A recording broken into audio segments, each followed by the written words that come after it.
আসসালামু আলাইকুম রহমতুল্লাহি ওয়া বারাকাতুহু।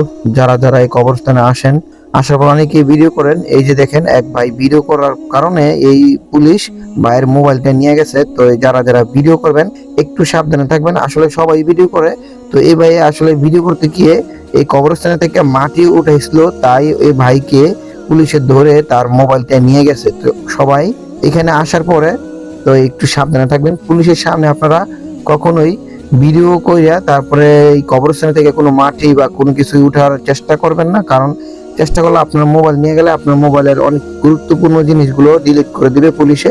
তো একটু সাবধানে থাকবেন। আলহামদুলিল্লাহ, আমি চলে আসলাম যে মদিনায়। সো গাইস, এটাকে বলে যে জান্নাতুল বাকি কবর। সো এখানে সবাই ফজর নামাজ পড়ার পরে কবর জিয়ারত করার জন্য আসে। তো আমরা আসছি, আসার পরে দেখলাম যে কবুতর এই জায়গায় অনেকগুলো কবুতর। আলহামদুলিল্লাহ, দেখে খুবই ভালো লাগলো। তো এই কবরস্থানে আসলে এই মনটা অনেক হা হা করে। এই কবরস্থানে আমরা একদিন আসতে হবে। এই কবরস্থানে অনেকেরই এই কবর আছে, এই জায়গার সাহাবীদের কবর এইগুলা। তো এই আমাদের নবীজি সাল্লাল্লাহু আলাইহি সাল্লাম এই জায়গাটাই বেছে নিয়েছে, সব সাহাবীদেরকে এখানেই কবর দিয়েছে। ভিডিওটা আর বেশি বড় করব না। Thank you so much for watching my video.